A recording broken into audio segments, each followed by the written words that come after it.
آمنت بالله وملائكته په درېیمه مرتبه کې کمال عاجزي دا ده چې عبادت دا د عادت د وجې ونه کې مسجد ته روان یې جمعې لمانځه ته روان یې عیدګاه لمانځه ته روان یې یا ژبه پرېږدي لنګوټه پرېږدي دا د عادت د وجې نه داسې نه چې ستا عادت څه وي خپله جومات ته بلکې د شوق او د ذوق په لار به روان یې چې دا هر ګام مسجد ته ورته وراخې داسې به په شوق وراخې لکه ته چې د رب العالمین مناجات ته وروان یې چې دا هر سنت طریقه پرېږدي داسې په شوق او محبت پرېږدي لکه ته چې رسول الله صلی الله علیه وسلم ته ګورې چې هغه لنګوټه پېچلې او د تیتر پېچلې په داسې شوق باندې به عبادت کوې کله چې د خپل عبادت د عادت څخه واړوي عبادت دې کوي دا کمال عاجزي ده چې اوس دلته ته د عاجزۍ کمال ته ورسېدلې د خلکو په خاطر باندې د چا فاتحې ته مه ورځه د هغه انسانیت د رسول الله صلی الله علیه وسلم د حدیث په تقاضا باندې چې د یو انسان پر بل انسان باندې دا حق دی د یو مسلمان پر بل مسلمان د حقداري په خاطر باندې فاتحې ته روان سه چې رسول الله صلی الله علیه وسلم درته خوشاله سي د الله رضا پکې راسي په دې خاطر مو ورځه چې که نن د فاتحې ته ورنلم دی خو سبا زما فاتحې ته نه راځي دا خو چې که ته په دغه نیت روان یې نیت دې نه دی اصلاح یا دا خو عادت دی د عادت خلاف به ورځې عبادت به خپل شوق جوړوي په شوق به کوې په محبت به کوې په اخلاص به کوې یوازې فاتحه نه ده شادي ده واده کوې پر سنت طریقې برابر وکړه د اسلافو موادرای موافق وکړه په کور کې د خپل ورور سره وسیله رحمي کوې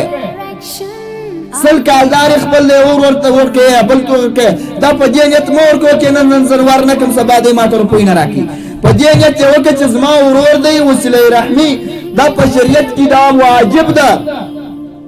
ما حق لري هغه د رسول الله صلی الله علیه وسلم او د الله د طرفه چې کوم دا ورور حق پر ما دی د حق په خاطر یې ورکوم په دې خاطر یې نه ورکوم چې زه نن ور نه کړم سبا دی ما ته نه راکړي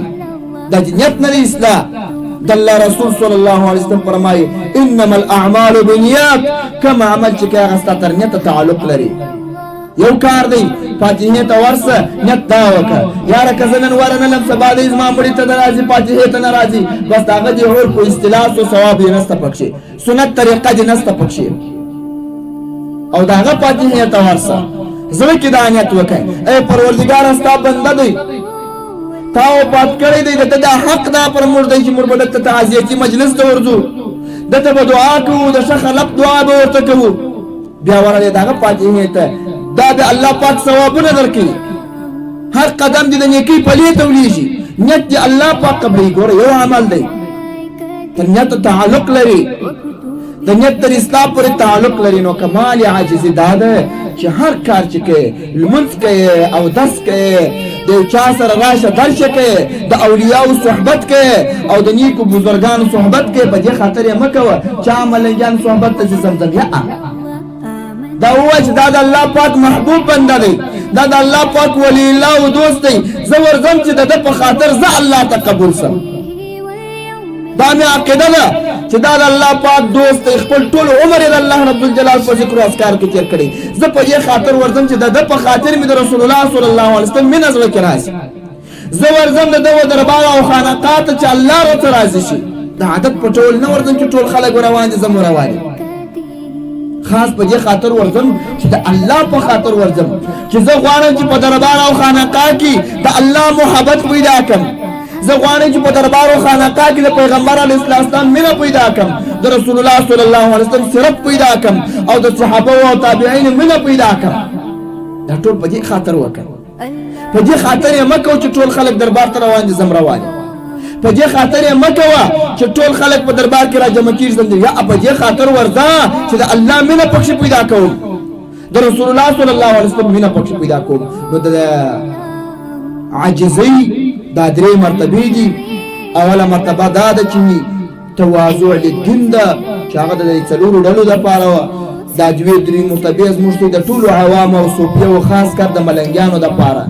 ملنګیان دي that all good and bad is from Allah.